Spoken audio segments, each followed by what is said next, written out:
I'm very happy to be in this space with you all, and just thank you all for being here as educators. First, I want to start off just sharing a little bit about how we implemented the study group in North Shore School District. North Shore is a district that is a little bit north of Seattle, if you know the area at all. So we did the study group with our superintendent's executive cabinet. This work needs to happen in classrooms and schools, and it also needs to happen at the district level. There needs to be accountability from every single person within school districts, and that includes the superintendent and district level administrators. So that's what we did.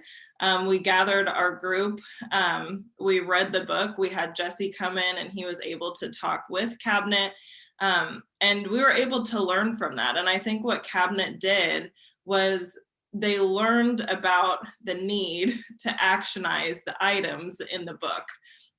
This book, I don't think, is just about reading the book for fun, but it's reading the book to better understand how to actionize and implement the very necessary things that we need to do in education. And so from there, we have a board equity policy, and cabinet decided to champion each of the 7 goals within that policy so that that could be another level of accountability for them. And there's been additional work that's grown at the district level because of that. So I just wanted to share kind of that story and how we went about it in North Shore. And then I want to also get into this conversation with the editors of the book so that you all can learn from the editors what it means to teach for Black lives. So I'm going to engage in a short conversation with the editors of the book. You've heard from Jesse already, and I'm going to introduce you to Diane and Wayne. So Dr. Diane Watson is the Director for Inclusion at the Oregon Episcopal School, editor of Rethinking Schools and co-editor of Teaching for Black Lives. And Dr. Wayne Au is a professor of educational studies at the University of Washington, Bothell, editor of Rethinking Schools, co-editor of Teaching for Black Lives, and author of many other books on education. And most importantly to me, I was taught and mentored by Wayne. So this is a very special space for me to be in with him, Jesse, and Diane. I'm having the pleasure of meeting you for the first time. So just wave to everyone and let's give our editors a round of applause or an emoji in the chat because we're not in person right now. So first we're going to hear from Diane. She's going to read the letter that she wrote to her son for you all. This letter was published on Rethinking Schools and in Teaching for Black Lives. And as you listen, I want you to think about the hopes and fears that she has for her son. So Diane, take it away. Thank you. Dear Caleb, for 3 years of my K-8 schooling, from 7:40 a.m. until 3:05 p.m., I was Black and invisible. I was bused across town to integrate a white school in Southeast Portland, Oregon. We arrived at school promptly at 7:30 and had 10 full minutes before the white children arrived. We spent that time roaming the halls, happy, free, normal. Once the white children arrived, we became Black and invisible. We were separated so that no more than 2 of us were in a class at a time. I never saw Black people in our textbooks unless they were in shackles or standing with Martin Luther King Jr. Most of us rarely interacted with a Black adult outside the aide who rode the bus with us. I liked school and I loved learning, but I never quite felt right or good. I felt very Black and obvious because I knew that my experience was different from that of my peers, but I also felt invisible because this was never acknowledged in any meaningful way. I became visible again at 3:05 when I got back on the bus with the other brown faces to make our journey home. Caleb, I want your teachers to help you love being in your skin. I want them to make space for you in their curricula so that you see yourself as integral to this country's history, to your classroom's community, to your peers' learning. I want your teachers to select materials where Blacks are portrayed in ordinary and extraordinary ways that actively challenge stereotypes and biases. Most of all, Caleb, I want your teachers to know you so they can help you grow. As mentioned, when I was in middle school, I lived on the other side of town and was bussed in as part of the distorted way that Portland school authorities decided to integrate the schools. We would get up at 6 in order to eat breakfast and walk to the bus stop in time. It took us half an hour to get to school. Once there, I had to constantly code switch, learn how not to be overly Black and be better than my white counterparts. Caleb, I want your teachers to know your journey to school, metaphorically and physically. I want them to see you and all of your peers as children from good families. I don't want you to have to earn credit because of who you're related to or what your parents do for a living. And I don't want your teachers to think that you're special because you have a family that cares about you and is involved in your life. I want them to know that all children are part of families, traditional or not, that help shape and form who they are. As a youngster once, my elementary school held a back to school night that featured student work that allowed families to walk the halls and speak with teachers. In each classroom was a student leader chosen by the teacher. At one point, a couple came in desiring to speak with my teacher, Mrs. S.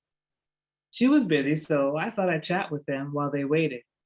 As I approached them, they recoiled in fear and with panicked looks turned away from me and said, "Mrs. S?" My teacher looked away from the folks she was working with and said, "It's okay, she's not like the rest." I don't remember what happened next. All I remember is that this seemed to be one of the first in a long line of reassurances that I was special and not like other Black children. For many years afterward, I was told on more than one occasion, "You're not like other Blacks." This was supposed to be a compliment. Caleb, I pray that your teachers will not look at you through hurtful racial preconceptions. I pray that they will do the work necessary to eliminate racist practices in themselves and in those around them. I pray that they stand up for you in ways that leave you feeling strong and capable. I pray that they will nurture your spirit and that you, in turn, will desire to be a better you. Caleb, I hope that you will have teachers who realize they are gatekeepers. I hope they understand the power they hold and work to discover your talents. Seek out your dreams and fan them rather than smother them. I hope they will see you as part of a family with gifts and rich histories that have been passed down to you. I hope they will strive to know you even when they think they already know you. I hope your teachers will approach you with humility and stay curious about who you are. Son, I end this letter by sharing a story that Grandma has told me many times that I hope will one day resonate with you. On the first day of kindergarten, many of the kids were crying and clinging to their parents, but not me. I was ready. I wanted to be like my three older siblings and go to school. So I gave my mom a hug, let go of her hand, waved goodbye, and found my teacher. And remember how I told you that my oldest sister taught me how to read before I went to school? The teacher found this out and used this skill, along with my desire to be at school, to teach the other kids the alphabet and help them learn how to read. I believe in part that is why I became a teacher. She saw something in me and encouraged me to develop my passion, even at this young, sweet age. That, my son, is my hope for you. I hope your teachers will love you for who you are and the promise of what you'll be. Love, Mama.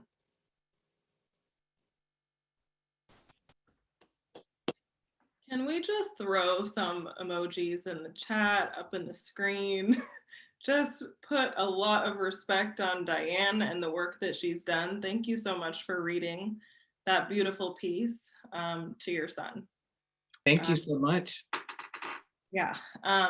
As I heard you reading that, I just thought about like, what are the implications for our teaching practice to make sure that Diane's son gets the education that he deserves and that he needs and that Black children across this country deserve and need. And I also reflect too on if you were to write a letter to your own child or to your own students, what would that letter say? And what would that letter look like? So just let that sit and resonate.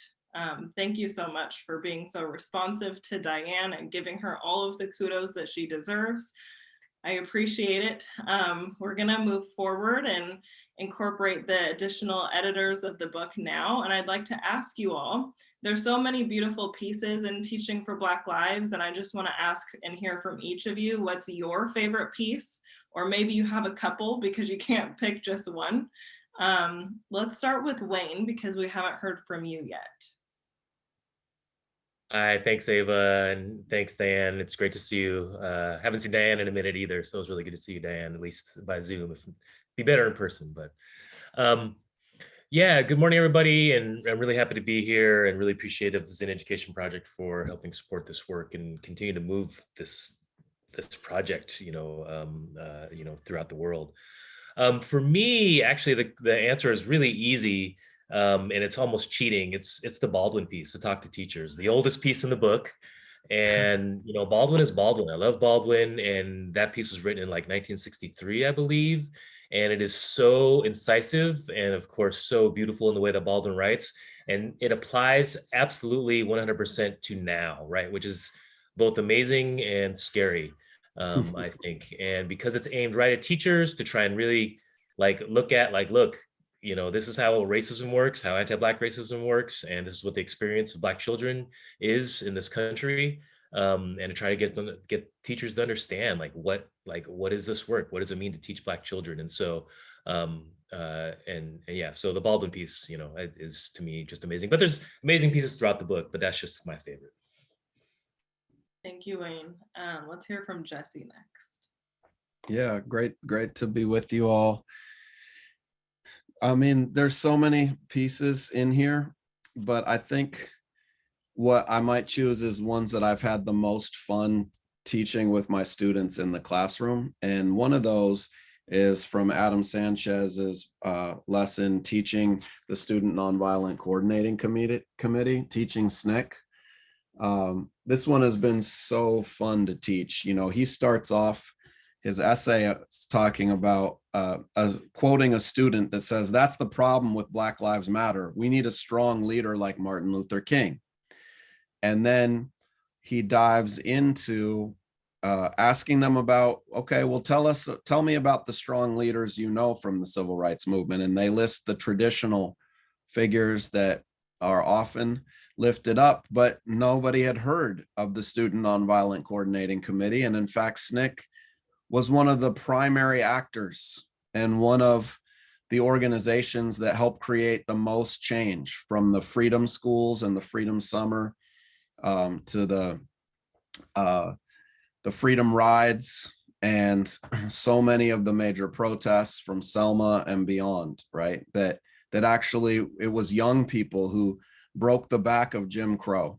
And the students in this lesson recreate an organizing meeting of the Student Nonviolent Coordinating Committee. They become different factions of the group, and they come into that meeting having the real debates that SNCC had back in the day. Should we let white people join in the organization and organize with us, right? It was a live debate at the time. All these Northern white college students coming down, will they understand our struggle and be able to work with us? Should we join with Martin Luther King in the Selma March, or should we call for our own march? Because here he is flying in from a different city and doesn't know the particulars of our city, right? And then he'll be gone. And where will that leave us, right? So that was a live debate. Should we defend ourselves? Have self-defense? These were all real debates that SNCC had. And when the students research this and come in and debate it, they come alive. And you can see that they're not just debating old history, but they're debating things that we need to have to understand the movement today. Thank you, Jesse. And Diane. Thank you. So, that's like saying which one of your kids is your favorite, right? I can't. So instead, I just want to highlight the section, Teaching Blackness, Loving Blackness, and Exploring Identity, because there's just so many great things that you can do with that section. And two of my favorite writers are in there, Linda Christensen and Renee Watson. I know some of you don't have the book, but once you get it, you've got to take a look at Black Like Me, a poem she wrote. She says, "Black like me, and suddenly everyone will see how Black I am. Black like collard greens and salted meat simmering on the stove. Black like hot water, cornbread, and iron skillets, like juke joints and fish fries." And she just goes on. She says, "I am as Black as he was. My science teacher knows this. She sees my Black and is blind to my brilliance. Can't believe I passed the test with an A when all the white kids fail. Can I be Black and brilliant? Can I be jazz and gospel, hip hop and classical? Can I be Christian and accepting? Can I be big and beautiful? Can I be Black like me? Can anyone see me? I mean, it's just gorgeous writing, and it really puts out there all the things, the controversies within yourself, the can I be this, can I be that? And I just love it. Yeah, thank you all for sharing. So the title of the book is Teaching for Black Lives, and I want you to speak to what does it mean to teach for Black lives? So love to start with Diane this time. Sure. I mean, it's the piece that I read, right? Pushing back against that construction of Blackness, of the anti-Blackness that is woven in our fabric, right? I think about the poem that I just read to you from Renee. You know, it's people having all these different ways of seeing Blackness. A lot of it's good too, right? I mean, there's beauty in it. And so that's in there too. But definitely trying to raise up this is the anti-Blackness. We've got to do something with that, right? We've got to crush it, and we've got to systematically and systemically get rid of it. And so that to me is what teaching for Blackness, or teaching for Black lives, is all about.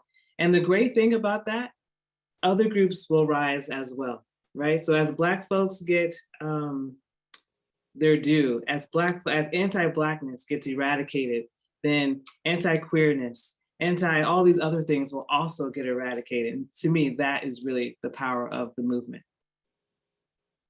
Totally agree. Thank you so much. Let's toss it to Wayne.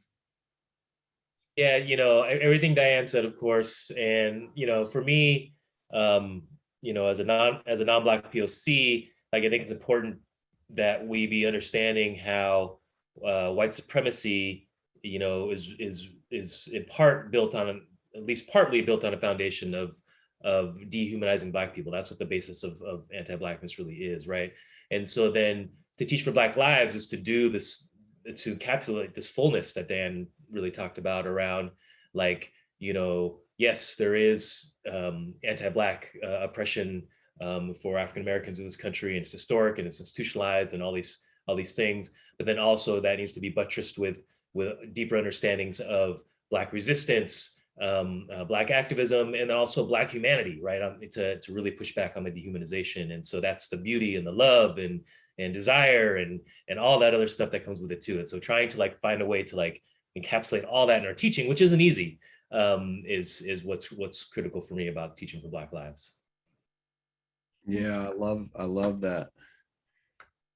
Right, the Black joy, as well as understanding the oppression, is so important. Thank you for that.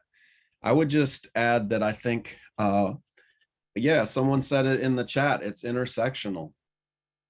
And we try to represent that in our book, Teaching for Black Lives, that there isn't one Black experience, that there's all Black people face structural racism in this country, but Black identity is mitigated by other overlapping identities and overlapping forms of power, privilege, and oppression, right? So understanding that Black women have to face sexism and racism, and Black queer folks are facing heterosexism as well. So we have a chapter called Queering Blackness, and we have a chapter about Afro-Latinx identity in the book, and Black Muslim identity, right? And we want to help educators be curious about the many different identities our students come into the classroom with, and helping us all see a broader understanding of what it means to be Black, and the histories of Black queer people and Black women also get included in our teaching. Yeah, I appreciate the three of you for speaking on that.